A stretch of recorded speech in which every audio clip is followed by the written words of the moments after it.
This was a game we will never forget. The Dodgers are celebrating once again. And on the field, other than Harold Reynolds, with guys like Will Smith, it's Greg Amsinger with my good friends Al Leiter and Chris Young. Gentlemen, I stood up. It felt like an hour and 30 minutes with the two of you in one of the walkways because we thought we were going to be coming on the field relatively soon. But this game had all the drama you could ask for in a Game 7. You know, and we're sharing a lot, right? While we're sitting down in the camera well there behind right behind home plate near the Blue Jay dugout. And you asked me because, you know, as players, we've all been in cool stuff. You said, was there ever a game as exciting as this? Of course, I had to go back to '97, an extra inning win, Marlins over then the Cleveland Indians. But this just takes it to a whole nother level. The type of play, the amazing defense. I mean, nail-biting moments as we're watching some of them here.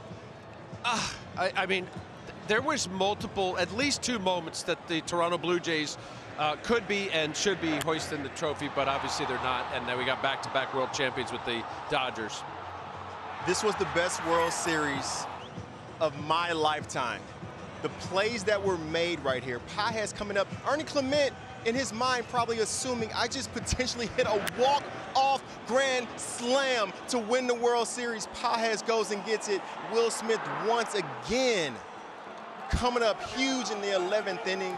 The energy of today's game felt like Toronto had control of it the entire time until they didn't. Alejandro Kirk, ground ball, and all the struggles that Mookie Betts had. For the ball to be hit to him and for him to have the ball in his hand to finish the game right there brings it all full circle. What a great moment for the Dodgers. Yoshinobu Yamamoto, your World Series MVP, is the first pitcher to start Game 6 in a World Series and pitch in Game 7 with 2 or more innings of work. He went 2 2/3. He's the first to do it since Grover Alexander in 1926. Al, this team has been breaking all of the unwritten rules in baseball, and what that man did, with premier stuff, by the way, he was still throwing 92-mile-an-hour splitters. To watch him come back-to-back days as a workhorse ace that you were in your great career, what did you think of his performance? It's unprecedented. I mean, as we described, we watched what he did last night. He had 3 of the 4 Dodger wins.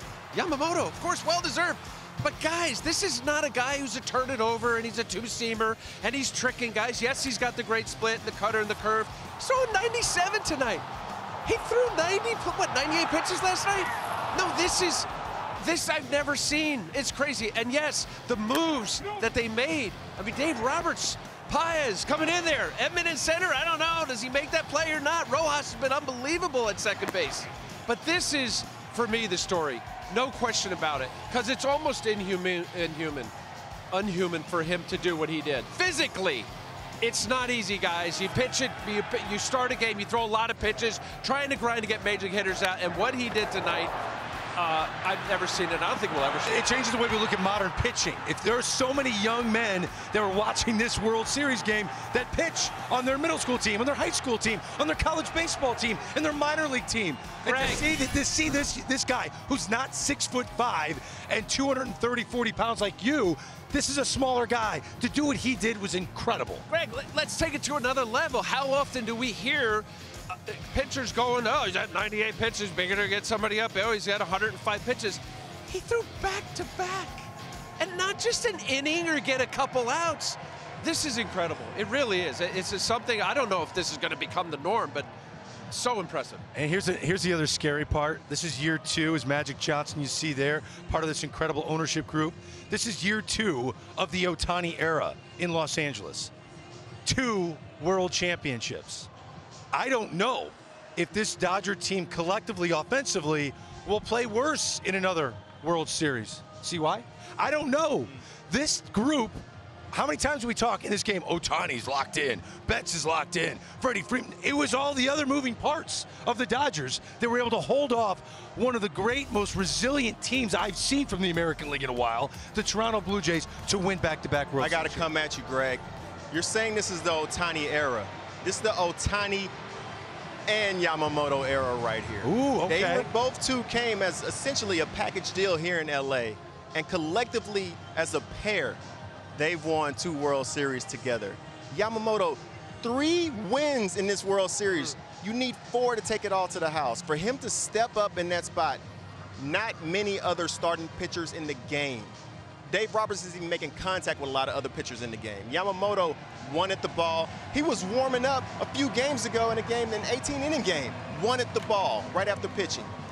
He understood the importance of this moment. He did not take this moment for granted and assume that we're going to be here every year. We're here in this moment right now, and I want to take advantage of it and step up for my team. And all the grit that the Blue Jays showed, that one player in Yoshinobu Yamamoto made up for all of that. You know, what shines here, CY, as we watch it again. I mean, this game easily, right? We're obviously 11 innings. We have a 5-4 Dodger win, world champs.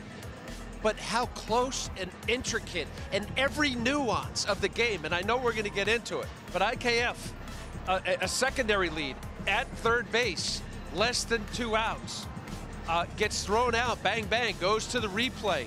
We look at where he was with respect to, I mean, of course, the ball to left center field. Pages comes in as a defensive replacement, makes an amazing catch.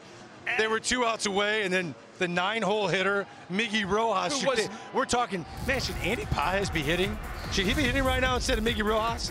And then Miggy Rojas, after he ties the game, comes up with this incredible play. And this is just falling backwards, season on the line, double clutch.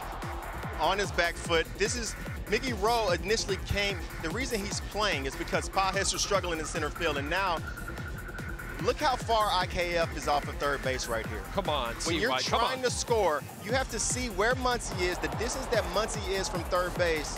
IKF has to be that same distance to home plate, and you're taking 3 steps towards the plate, towards the home plate as the ball is entering the zone. That ball was hit.